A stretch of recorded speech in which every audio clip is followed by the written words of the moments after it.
Craig Bellamy nuk do t'jetë trajneri i Burnleyt. Dje u tha se klubi i Premier League të paguante 700.000 euro për shërbimet e trajnerit të Walesit, ndërsa ishte pranë firmës. Sot tregohet se kjo pistë përfundimisht ka rënë. Bellamy nuk është gati për rikthimin në Angli. Sky Sports shton se Steve Cooper dhe Rob Edwards mbeten alternativa. Kur nuk e konsiderova që ta pranoja. Burnley është një klub i mrekullueshëm, por të ulesh në stolin e ekipit tënd kombëtar është nderi më i madh dhe kam punë të pambaruara. Raportohet të jetë shprehur trajneri i Walesit. Armando Broja me shok, prej kohësh po presim për trajnerin e ri. Edicioni i ardhshëm në Championship nuk do t'jetë as pak i lehtë. Armando Dobra ka bërë hapin e radhës të karrierës së tij, duke firmosur me klubin londinez të Leyton Orient. Ka qenë vetë klubi londinez ai i cili ka publikuar lajmin e transferimit të Dobrës, të cilin e ka blerë nga Chesterfield i kategorisë së 4, në të cilin ish futbollisti i shpresave ka shkëlqyer në vitet e fundit. Sipas vetë klubit, Dobra kishte nënshkruar një marrëveshje 3 vjeçare. Jam shumë i lumtur që nënshkruaj për klubin. Trajneri luajti një rol të madh për mbërritjen time këtu, për shkak të mënyrës se si luan dhe që më përshtatet, ndaj me zipres të filloj. Jam gati për një hap përpara dhe ky është vendi perfekt për ta bërë këtë. Të punosh shumë është detyrim dhe unë jam një nga ata lojtarë që jep gjithçka për Steman. Jam gati të filloj punën, tha mesfushori ofensiv pas prezantimit. Armando Broja është drejt një transferimi në Serie A, ndërkohë ekziston një mundësi që të mbetet pjesë e Burnleyt në Championship, vetëm pas afrimit të trajnerit të ri. Së fundmi, raportohet se Craig Bellamy do të marrë drejtimin e Burnleyt. Bëhet fjalë për trajnerin e kombëtares së Walesit, ndërsa klubi anglez ka rënë dakord për t'i paguar 700.000 euro atyre për prishjen e kontratës. 46 vjeçari e ka rikthim te Burnley, ku do të vendos përfundimisht edhe për të ardhmen e Brojës, ndër të tjera. Në periudhën 2022-2024 ishte ndihmë trajner te Burnley. Po ashtu, Bellamy pritet të jetë tekniku më i paguar i Championship. Synim është rikthimi në elitën e futbollit anglez. Gabriel Kulla është kthyer në vitet e fundit në një nga emrat më të spikatur në kampionatin Primavera në Itali, duke veshur fanellën e Sassuolos. Në sezonin e fundit, ai u shpall edhe sulmuesi më i mirë i kampionatit të rinjve në Itali.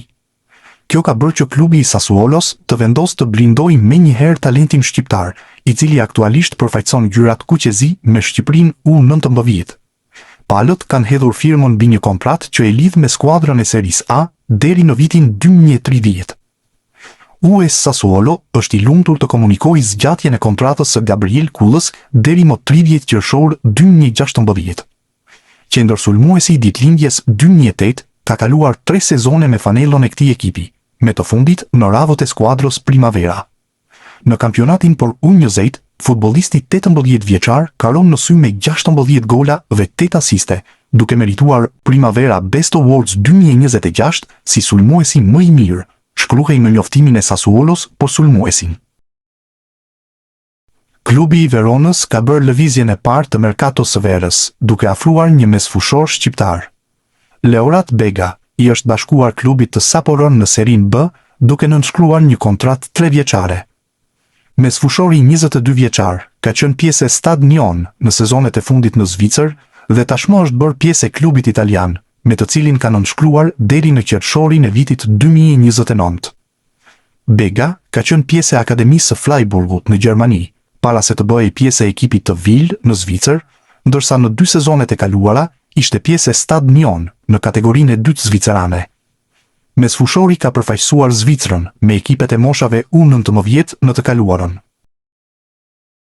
Luis Hasa shfaqet gjithmonë më pranë Avelinos, që është pjesë e Series B në Itali. Kartonin e 22 vjeçarit e zotëron Napoli, me të cilin ka kontratë deri në vitin 2029. Alfredo Pedula është gazetari që zbulon se do të ketë një takim mes përfaqësuesve të Avelinos dhe Napolit. Kujtojmë se Hasa ishte risia e madhe e kombëtares në qershor, ndërsa këtë vit vendosi të hiqte dorë përfundimisht nga Italia për të përfaqësuar Shqipërinë.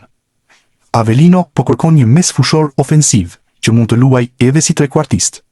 2 javë më parë, më 10 qershor, ju kishim zbuluar disa emra, përfshirë edhe atë të Luis Hasa, i cili është në pronësi të Napolit.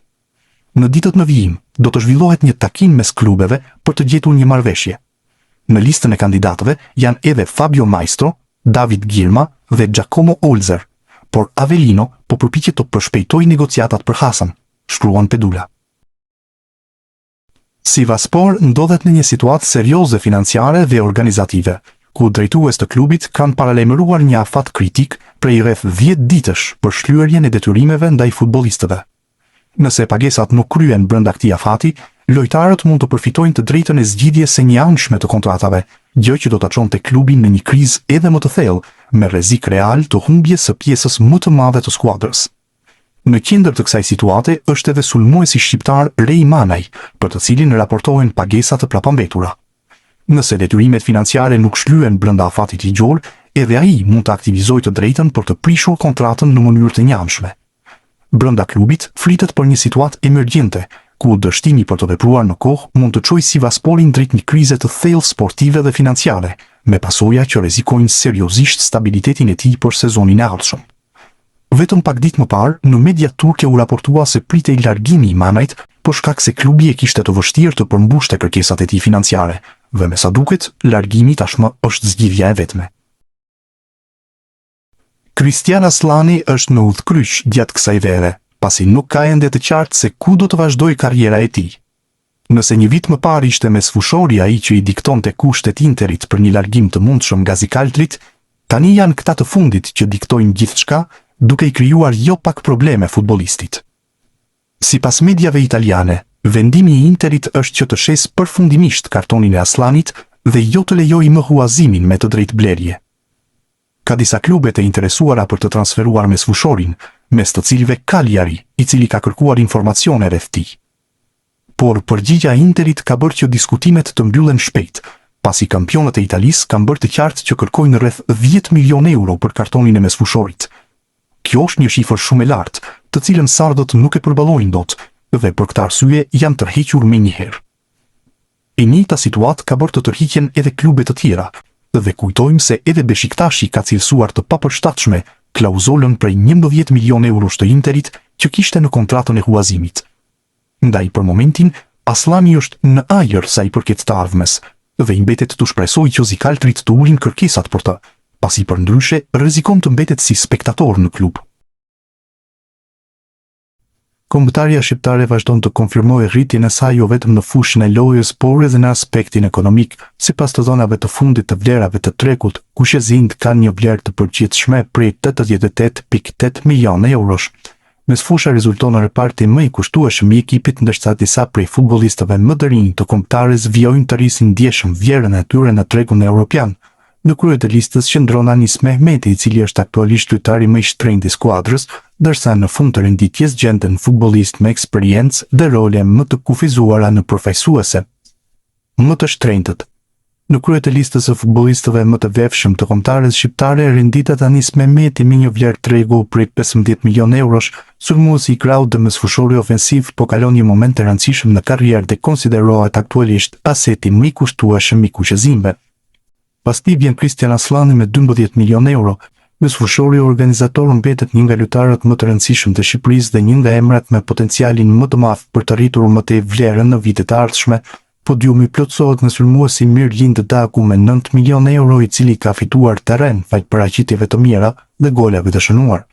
Më pas vin Mario Mitaj me 6 milion euro dhe Armando Broja me 5 milion euro. Lista e 10 futbollistëve më të shtrenjtë plotësohet në Luis Hasa dhe Christian Shpendi me nga 4.5 milion euro secili, ndërsa Berat Gjimshiti dhe Myrtu Uzuni vlerësohen me nga 4 milion euro. Në vendet pasuese renditen Julian Shehu me 3.5 milion euro. Vlerat më të ulta. Në anën tjetër të renditjes gjenden lojtarët me vlerat më modeste të tregut. Mbrojtësi Naser Ali rezulton futbollistin me vlerën më të ulët me emrave të paraqitur me 300.000 euro, pastaj renditet portieri Panoqirko me 400.000 euro, Simon Simoni, Arlinda Jeti dhe Bujar Plana kanë secili nga 600.000 euro vlerë tregu, ndërsa portieri Alen Sherri vlerësohet me 800.000 euro. Këto shifra nuk reflektojnë të mosdoshmërisht të rëndësinë e tyre në grup, por lidhen kryesisht me moshën, kampionatin ku aktivizohen dhe perspektivën e shitjes në tregun ndërkombëtar të transferimeve. Vlera sipas reparteve. Analiza e skuadrës sipas reparteve tregon qartë se forca ekonomike e kombëtares shqiptare ndodhet në mesfushë. Ky repart ka një vlerë totale prej 43.6 milionë eurosh, duke përbërë pothuajse gjysmën e vlerës së përgjithshme të ekipit. Sulmi i entitetit tyti me 26.9 milionë euro falemrave si Mirlin Taku, Armando Broja, Myrto Uzuni dhe Kristian Shpendi. Kjo tregon se Shqipëria ka ndërtuar një repart ofensiv me potencial të konsiderueshëm për të ardhmen. Mbrojtja ka një vlerë totale për 16.5 milionë eurosh, ku peshën kryesore e mbajnë Mario Mitaj dhe kapiteni Berat Gjimshiti, ndërkohë portierët profesorë repartin me vlerën më të ulët me vetëm 1.8 milionë euro në total. Kur analizohet përbërja kombëtare shqiptare nga aspekti financiar, bie në sy dominimi mesfushës e cila profeson repartin më të vlefshëm të skuadrës. Futbollistët e këtij sektori arrin një vlerë totale prej 43.6 milionë eurosh, gati gjysmë e gjithë vlerës së ekipit. Pranira e emrave si Anis Mehmeti, Kristian Aslani dhe Luis Hasa ka bërë që mesfusha të jetë zemra jo vetëm e lojës së kuqezimve, por edhe pasurisë së tyre në tregun e transferimeve. Pas mesfushës vjen reparti ofensiv, i cili kap shifrën e 26.9 milionë eurove. Sulmi shqiptar vazhdon të mbështetet e lojtarë me potencial dhe eksperiencë, ku spikasin Mirlin Daku, Armando Broja, Myrto Uzuni dhe Kristian Shpendi. Vlera e lartë e këtij reparti tregon se Shqipëria disponon në alternativa cilësore në fazën sulmuese të lojtarë që mbeten të kërkuar në tregun evropian. Mbrojtja e renditët e treta me një vlerë totale për 16.5 milionë eurosh. Pjesa më e madhe kësaj shifre mbështetet te Mario Mitaj dhe kapiteni Berat Gjimshiti, dy futbollistë që profesojnë siguri dhe eksperiencë në prapavi. Edhe pse mbrojtja nuk arrin nivelet e mesfushës dhe sulmit në aspektin ekonomik, ajo mbetet një nga pikat më të qëndrueshme të skuadrës kombëtare. Në fund qëndrojnë portierët me një vlerë të përgjithshme prej 1.8 milionë eurosh. Alen Sherri, Simon Simoni dhe Pano Qirko formojnë repartin me vlerën më të ulët në ekip, megjithatë diferenca financiare nuk pasqyron domosdoshmërisht rëndësinë e tyre në fushë. Në total kombëtarja shqiptare arrin vlerën e 88.8 milionë eurove, ndërsa mosha mesatare për 27.4 vjeç tregon se kuqezimtë kanë arritur një ekuilibër mes eksperiencës dhe potencialit për të arritur më tej vlerën e tyre në vitet e ardhshme. Në ndeshjet e shtatorit me shumë gjasa do të ketë afrime të reja, ku priten lojtarë që mund të debutojnë, dhe shanset janë që vlera kombëtares në treg do ullet për shkak se mund të vinë lojtarë të rinj në moshë dhe që ende nuk janë konfirmuar.